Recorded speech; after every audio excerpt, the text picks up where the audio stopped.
రాష్ట్రంలో రోడ్ల అభివృద్ధి కోసం మరో 1000 కోట్ల రూపాయలకు ఆర్థిక శాఖకు ప్రతిపాదనలు పంపించామని మంత్రి బీసీ జనార్దన్ రెడ్డి తెలిపారు. శాసనసభ ప్రశ్నోత్తరాల సమయంలో సభ్యులు అడిగిన ప్రశ్నలకు ఆయన సమాధానమిచ్చారు. గత వైసీపీ ప్రభుత్వం 5 ఏళ్లు రోడ్లపై కనీసం గుంతలు కూడా పూడ్చలేదన్నారు.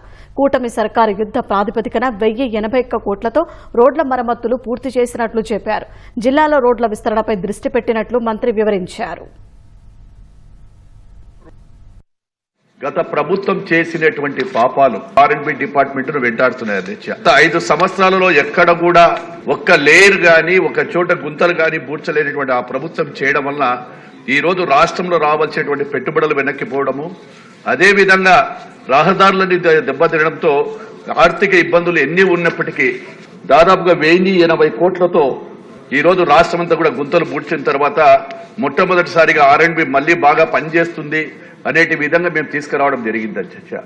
గత పాలకుల పాపాలు ఇంకా వెంటాడుతున్నప్పటికీ గతంలో ఏవైతే ఈ యొక్క అప్పులు చేసి కొన్ని పనులు చేసినప్పటికీ దాదాపు 3500 కోట్ల రూపాయలు ఇంకా బిల్లులు చెల్లించలేదు అధ్యక్ష. ఇప్పటికి సంబంధించి కూడా కాంట్రాక్టర్లందరూ ఈ రోజు అధికారుల చుట్టూ కూడా తిరుగుతా ఉన్నారు, అనేక ఇబ్బందులు పడతా ఉన్నారు.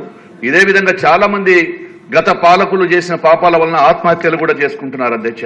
వాళ్ళ పాపాలన్నింటినీ కూడా ఈరోజు అధిగమిస్తూ ఏవైతే ఇంపార్టెంట్ గా ఉన్నాయో వీటన్నిటిని కూడా పార్ట్ అన్ని కూడా కంప్లీట్ చేస్తాము. ఆర్ఎండ్బికి సంబంధించినటువంటి సి కేటగిరీ కింద కూడా ఇంకొక 1000 కోట్లకు ప్రపోజల్స్ కూడా పంపించాము. ఫైనాన్స్ నుంచి క్లియరెన్స్లు వచ్చిన తర్వాత వాటన్నిటిని కూడా కంప్లీట్ చేసి ఖచ్చితంగా డెవలప్ చేస్తామని చెప్పి తమకు తెలియజేస్తున్నాను అధ్యక్ష.